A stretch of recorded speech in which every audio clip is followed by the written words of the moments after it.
This episode of the Game Changers podcast was recorded by Narmi Films. Go check them out for all your production needs.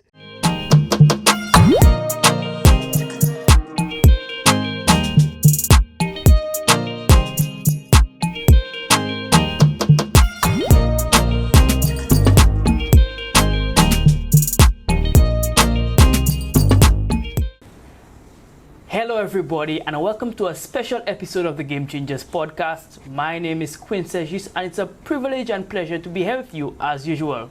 Like I said, this is a special episode of the Game Changers podcast with a special guest. But I won't introduce him to you, I'll let him do the introduction. Alright, special guest, introduce yourself to my audience. Alright, so my name is Kadrian, Ernest. I'm a unit manager, Surgical Life. I've been here for the last 6 years, but I've been a unit manager for the last 3. Okay, great. All right, so Kadrian, like I said, this is a special conversation.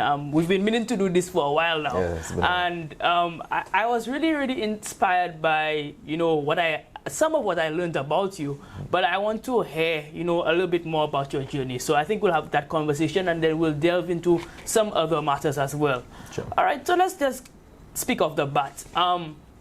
If I would say, who is Kadrian Ernest? I know you kind of mentioned it a little bit a while ago, but in terms of your background, who would you say you are and where do you come from?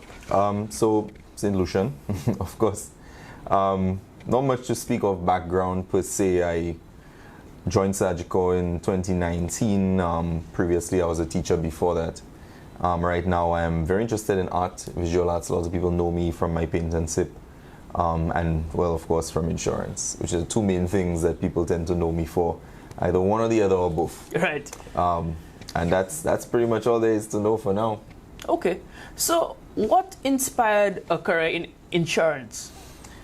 So I got into insurance quite by accident, for the most part, as I think most people tend to do. All right.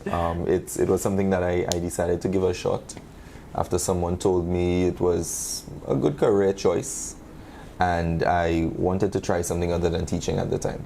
And it just happened to fall in my path, and I took it on, somewhat reluctantly at first, but more so towards the middle part and very, of course, extensively now. Okay, great. So there was no connection in your childhood, or it doesn't go that far back? I don't think anybody grows up and say, well, boy, I can't wait to work in insurance. Right. I don't think I've seen anybody who would tell their child, I can't wait for you to go to school and be an You never know. Insurance could be the family business. Well, I think that's the only way people tend to get into insurance, is someone has to discover what insurance is about and then kind of influence everyone else thereafter. Right off the bat, though, most people don't see the insurance industry as a noble career. But hopefully we can change that perspective. Why do you think that is, though? I think it has a lot to do with what people perceive insurance to be. Okay. It has a lot to do with our culture. Insurance, we're not an insurance culture. It's not a country where insurance is the biggest field. We tend to focus a lot on careers that are very specific in their nature. Doctors, lawyers, and these are fantastic careers. But they tend to overshadow a lot of the others, insurance being one of those. So it's just an unsung kind of career. Got you. All right, so you're a young man coming into the industry fresh out of teaching. I'm sure there were challenges when you just entered. Yeah. What was it like when you just entered? Insurance is a very old profession. And so you have people who have done this 30, 40 years, 50 years. You have different personalities. You have things that were established before you, things that will outlive you. Yeah. And then you also have your own ideas, you have your own feelings, you have your own thought processes, and you'd like to bring into the industry, but you have to fight against what's there already. Got you. Sometimes you agree with it, sometimes you don't. That can be at odds. For the most part, that's one of the major challenges. Next thing is, it's a lot to learn. It's a very deep industry. Like I said, it's very old. And so there's a lot of content in there. That was a major challenge, is that content. Just finding your footing in the industry can be a little difficult at times. but you get accustomed to it pretty quickly. Got you. All right, so I guess understanding the technicals was a bit of a challenge in the beginning. Yes, it's a lot. Yeah. It's a lot of technicals. It's a lot of fine work. It's a lot of reading. It's a lot of studying. It's a lot of educational development you have to do in this industry. It's a constantly changing industry, but it's also one, again, that's very, very old. And so there's a lot of prior knowledge that you have to catch up on, and then you can start learning all of the new things that it offers every day. And again, you deal with people both inside and outside. Right. And so you have to do this while still being the best possible advisor, being the best possible co-worker, being the best possible leader. Got you. So how did you get your foot into the door? What was the position that you got into? So I started off as a surgical advisor, and I always tell people I'm still an advisor. Although I hold a management position, I still have clients that I service. I still sell my own policies. I still meet with my clients, and I still advise my clients. It doesn't take away from my management role the same way I believe that my management role doesn't take away from my advisory role. Got you. I'm an advisor and I'm a manager, but I started off as a surgical advisor, and that was in 2019. Got you. So for people who don't know, what is the role of an advisor? So advisors are essentially your link between your insurance policies and you. Got you. They are supposed to ensure that you're selecting the right plans, you're focused on your career goals, you're focused on your financial goals, and that whatever you decide to take with the company is in line with achieving those goals. They're also supposed to guide you through the whole process of insurance, because again, it's a lot to know. So they are supposed to pinpoint the things that are relevant to you and allow you the opportunity to put those in place. Got you. So they're pretty much that liaison between you and the company. Absolutely. Okay, so somebody's listening to this and knows nothing about insurance. Why should they get insurance, and why is it important? So a few things I always want to point out to clients. We focus on 4 major things that can happen when we speak of insurance. The first one is that life is short, or life is long. Right. That's your first 2 major setbacks you have. If you live a short life, you find that there will always be unfinished business.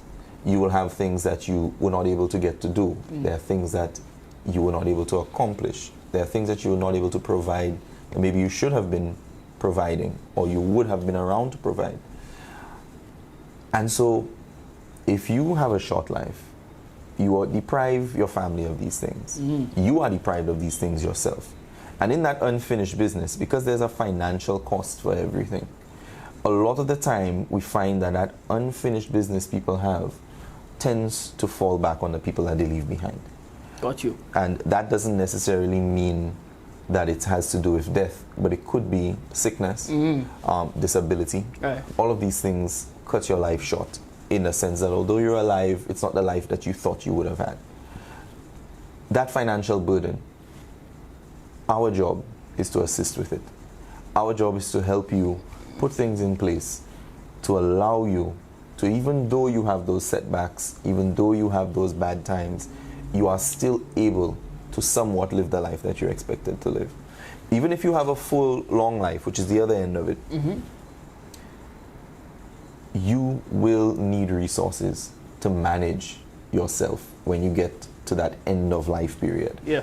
You get to that, what we call retirement. You get to that retirement stage and you still need to take care of yourself. You still have bills that need to be paid.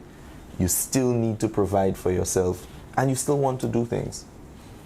Where does the money come from? Because we spend our whole life, now more than ever, we spend our whole life trying to manage what little money we have. Correct. And we don't have so much to put aside for the most part. So retirement becomes difficult. Insurance is also designed in some ways to help alleviate those problems. Got you. And then of course the in-betweens of life, like I mentioned earlier, the sickness, the disability, the loss of employment. It is really a structure that we put in place to help mitigate loss. Right. We are supposed to put you back to a financial position that you were previously if you experience one of those losses. So if anybody feels like they are prone or susceptible to any of these things, they need an insurance policy, or 2 or 3. It has to be put in place. Got you. So, but then some people might argue, okay, well, I'm fine.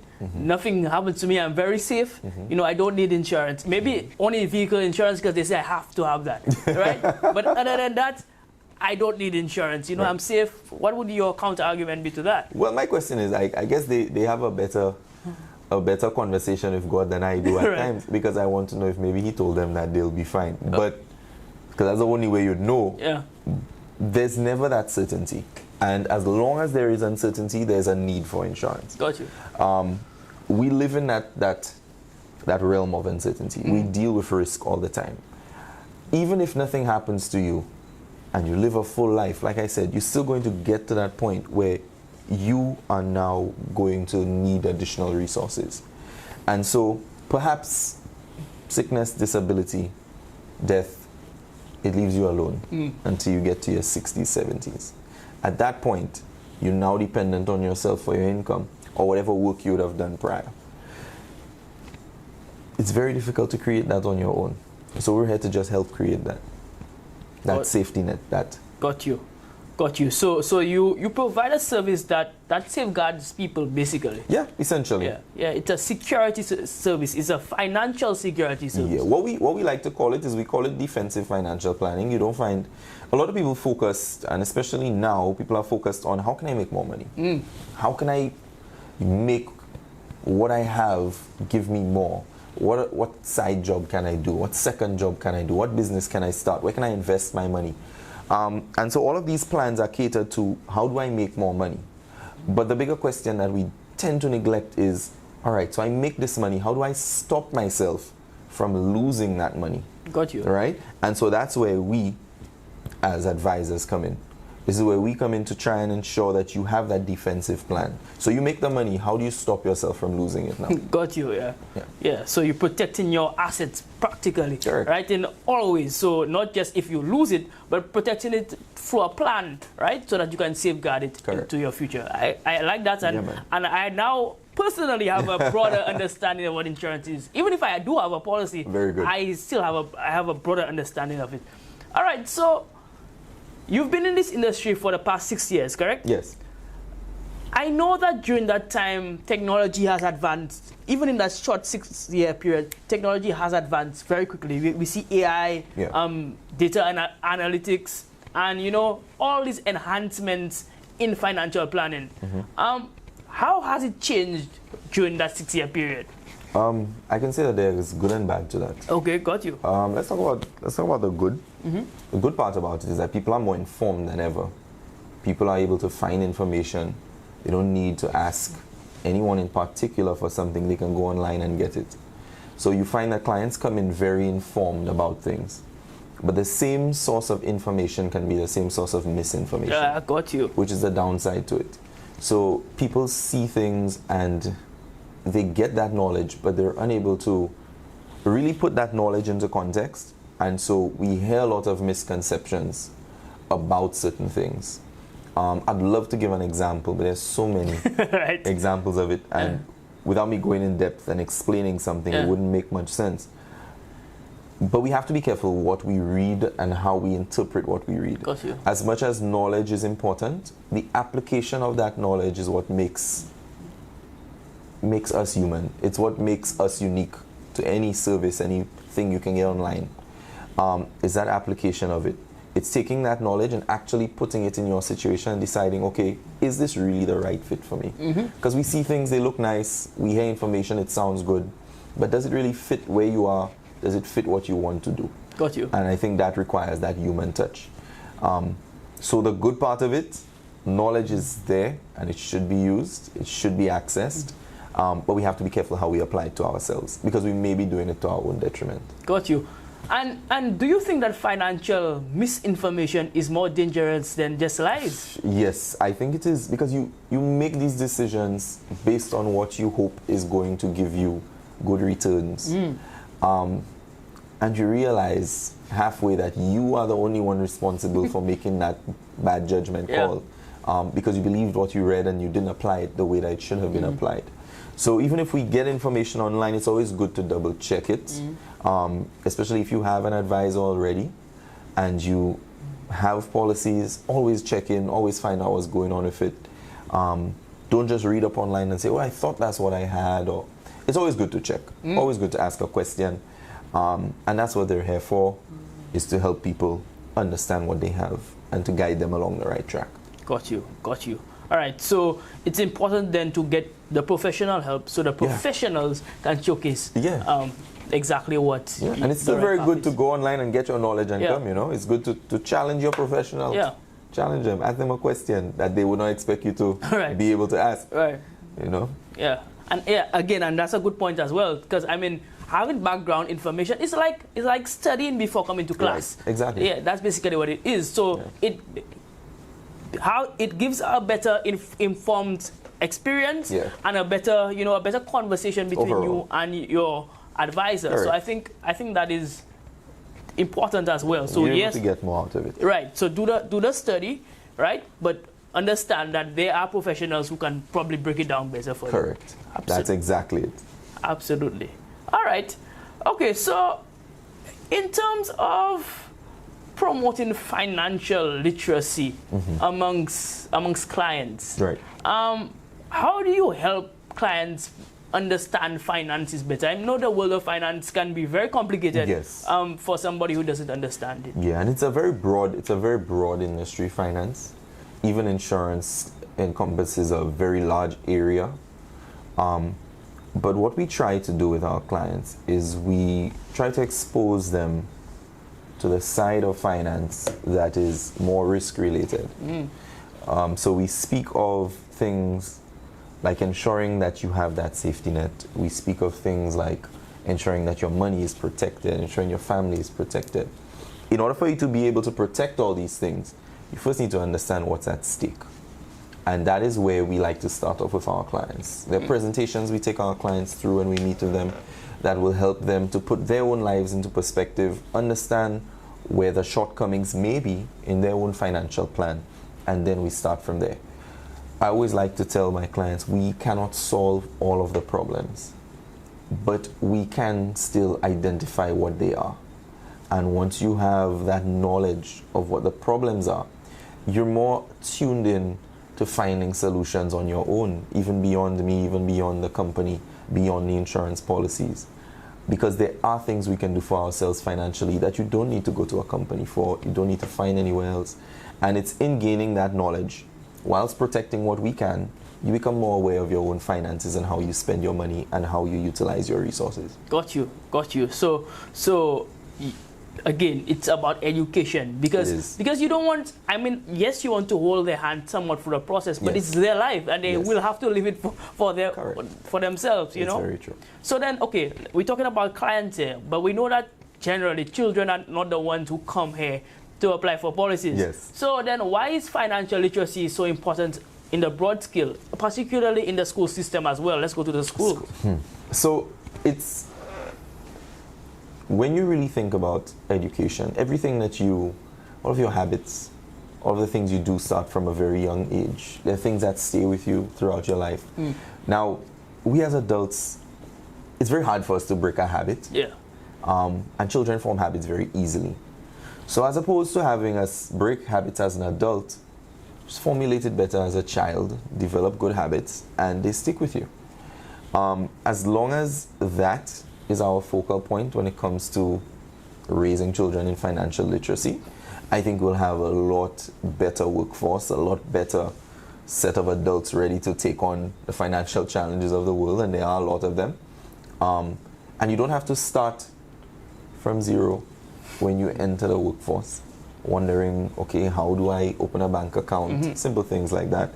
How do I fill out certain forms? How do I utilize my debit card properly? How do I open a savings account? What's the difference between a checking and a savings account? Right.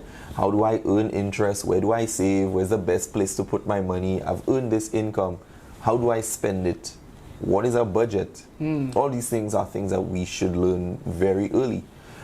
Most people only learn that, and if so early, they learn that 2-3 years into their career as a full-blown adult, with money becoming in, responsibilities, and it's too late to start teaching people as they get into it. All right. It's better to start a little earlier. So then, do you believe that financial literacy courses at school should be mandatory then? I believe as long as it's something, I think life skills at school is mandatory. Okay. I think that should be mandatory. And whether we like it or not, finances are a huge part of our life skills. We cannot exist in this world without money.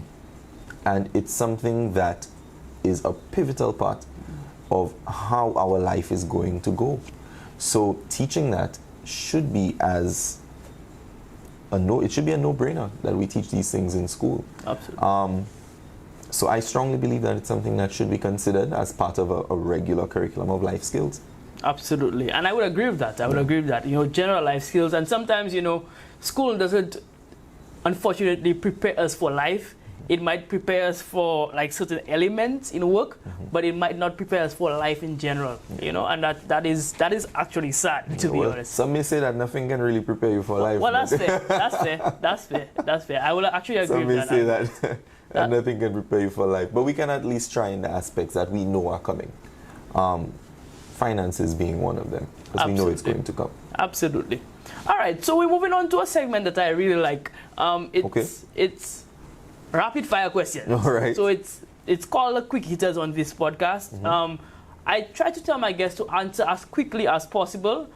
If you have to explain some of your questions, that's fine. I'm not going to run you down and allow you to stop. But the idea is to have it as rapid as possible. No problem. All right? All right. So first quick hitter question, and it's right down your alley. Give me 3 quick financial tips. Okay. Number 1, if you're saving, save with a purpose. Got you. Don't just save because you think it's the right thing to do, but have an objective in mind as to why you're saving, and also have a saving goal in mind. Number 2, I would say budget before you spend. Just a little extra one under that is don't spend on the day you get paid. That's important. You're in a whole different mood at that point. Number 3, you want to learn what your bad habits are with your money and recognize them. So when you see it coming, you know to stop. Because a lot of the time we ignore our bad money habits. So that's what I say would be my 3 tips. Beautiful, beautiful. That was much easier than I thought it would be. I mean, I know it's right down your alley, but it was still much easier than I thought it would be. All right. Next question is more of a personal question. Who is your hero? I look up to many people.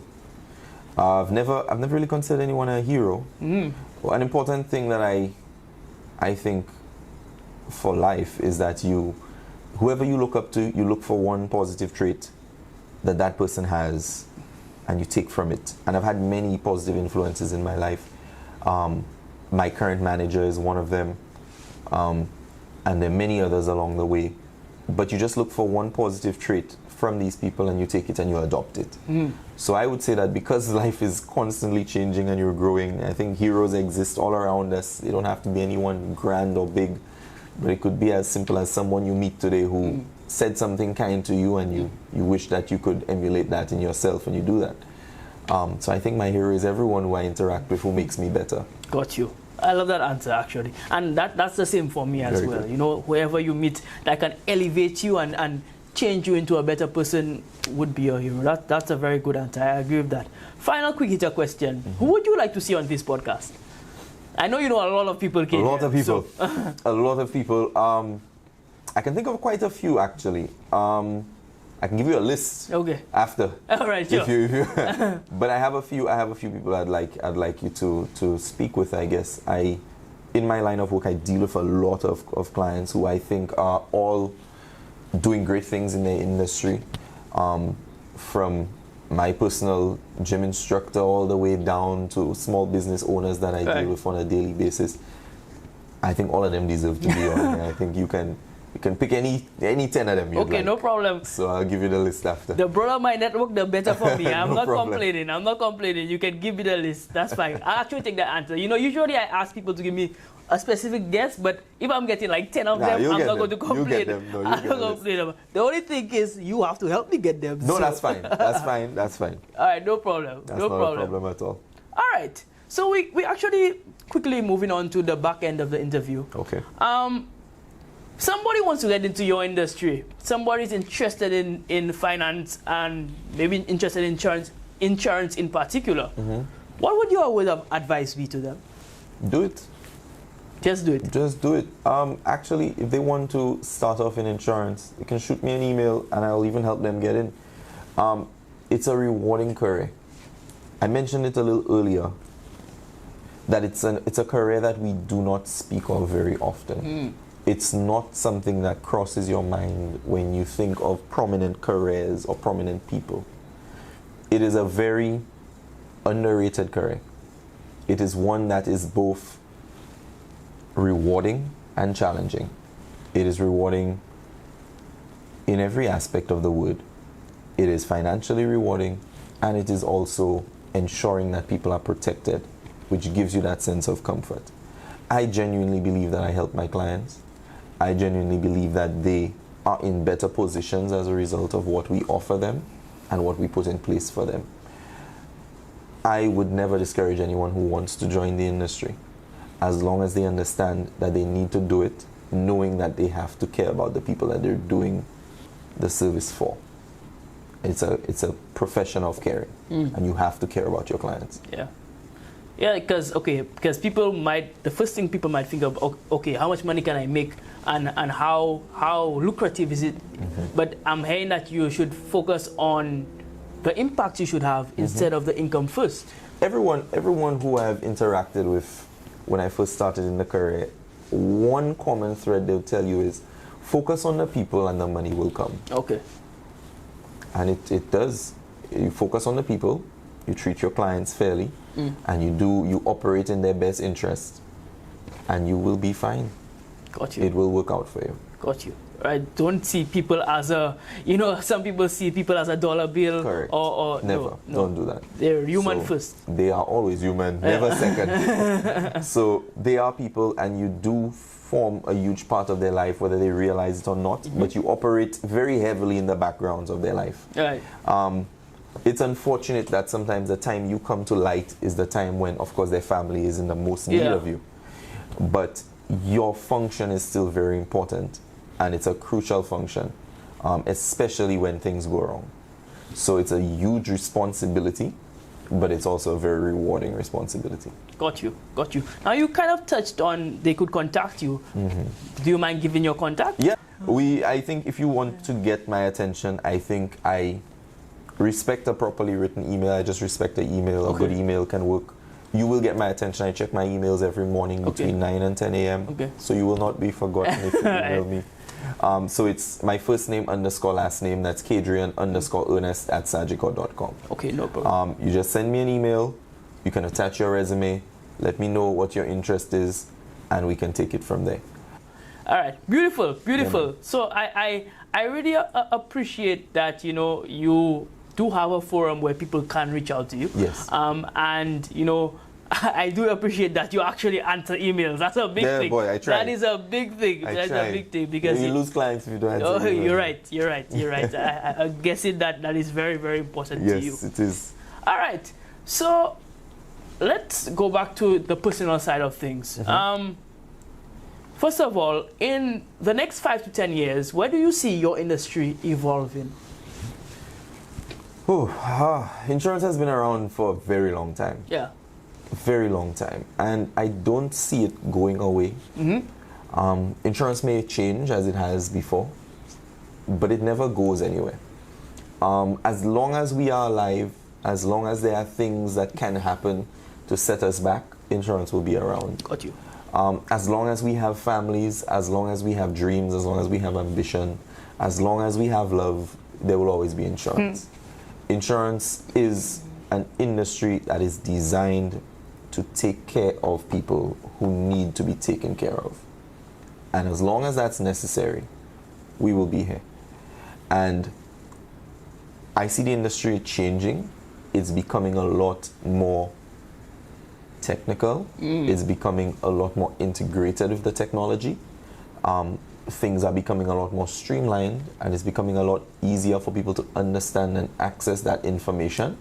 So I see that as a very good thing, especially in a developing country like St. Lucia, where it's necessary for us to take advantage of all avenues when it comes to building financial wealth for ourselves, our family, and of course putting that security in place. That's crucial. And as long as we utilize what we have now in the form of insurance or insurance related products, because it's not just about the insurance, but anything related to it. Got you. In the next 10 years, not only do I see myself in a good position, but I see whoever take action now in a much better position. Right. Because of course we know these things are dependent upon time. Start now. 10 years not only going to look good for me, going to look good for all of us. Right. If you take advantage of it now. Absolutely. Absolutely. And now I spoke about the industry, but what is next for Kadrian? Ernest? Boy, that's a... Right now I'm just working on expanding my insurance team, my sales team, my advisor team. I'm working on getting a few more people in. I would love ideally to see the careers of my advisors take off, and I want to introduce a few more people to the industry. It really is an industry that is not given enough attention by young people. It is a very good career. It is one that allows you to have flexibility. It allows you to have the autonomy. It allows you to build on something for yourself and just create something that could be generational.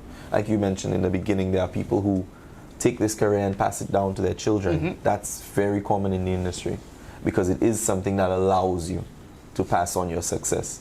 And for myself, I see that as the case. Besides insurance, of course, I have my art studio that I'm focused on as well. So we do invite everyone to come check that out. Where are you all located? So we're at the SNS Plaza. Okay. Upstairs, Cream and Bean, that's Belkule. We do the paint and sip. We also have, coming on stream, is adult art classes. So if you're interested in learning actually how to paint, not just doing it for fun, but actually learning the professional steps required to become an artist and to paint and create your own pieces, we'll be offering that very soon. So we have a lot of exciting things going on there. So we look forward to that. I actually want to speak to you about that a little bit. Tell me. Because I see that, you know, one of your careers, I guess, is very, you know, technical and you spend a lot of time at the computer, but I see that you also have a passion for art on the side. Of course. So does it help balance you out? It really does. I don't think there's a case where one is more powerful than the other or more impactful. Okay. I think they both weigh on me very heavily in the sense that they're both important to me, and I try to give them the attention that they both deserve because it is two parts of the same, and it keeps me grounded. Right. Because at the end of a long day dealing with people, sometimes all you want to do is paint. I mean, it's important to have that outlet.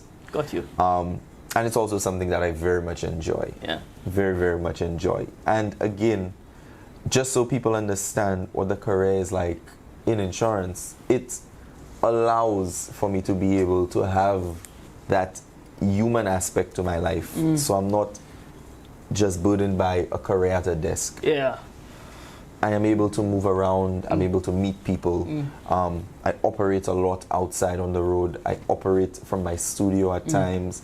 If I travel, I can operate from overseas. It allows for the flexibility. It allows for me to be able to be myself and live the life that I want to live and still be able to do something that I love and do things that I love. Because I still find time to paint. I still find time to operate my second business. And that's just how the career is set up. It allows for you to be a person and enjoy your life. Beautiful, beautiful. I love that for you, first of all. Man, thanks. And I think that is an important lesson to everybody. You know, find something that allows you to live. Because I don't believe in the concept of work-life balance, you know. I believe that work is part of life. Work is part of life. Work is part of life, and you must find ways to, whatever you do, find fulfillment in your job. Correct. Beautiful. And I'm hearing that you have found fulfillment and you will continue to find it. Yeah. So that's wonderfully said. Because that's very important what you just said. Absolutely. Very important. Absolutely. Okay, bro, this is the end of the interview, and to thank you for sitting down to have a conversation with me. Thank you for having me, man. You know, I appreciate your insights. I've not only learned more about insurance, but I've learned so much more. Learned a lot more about finances, learned a lot more about your job, your career, and I have a greater appreciation for my agent now. So, you should. So I just thank you so much for this conversation. Yeah, man, I appreciate it. Absolutely. It was a pleasure. Absolutely. All right. All right, guys. So this has been yet another episode. Remember to like and subscribe. We have so many more amazing guests coming your way. And we have so many more amazing guests that have passed already. So feel free to view the videos. Remember, Game Changers is on YouTube, Spotify, and Apple Podcasts. Wherever you get your podcasts, you can get Game Changers. Anyhow, as usual, stay hungry, and I'll see you next time. Bye-bye.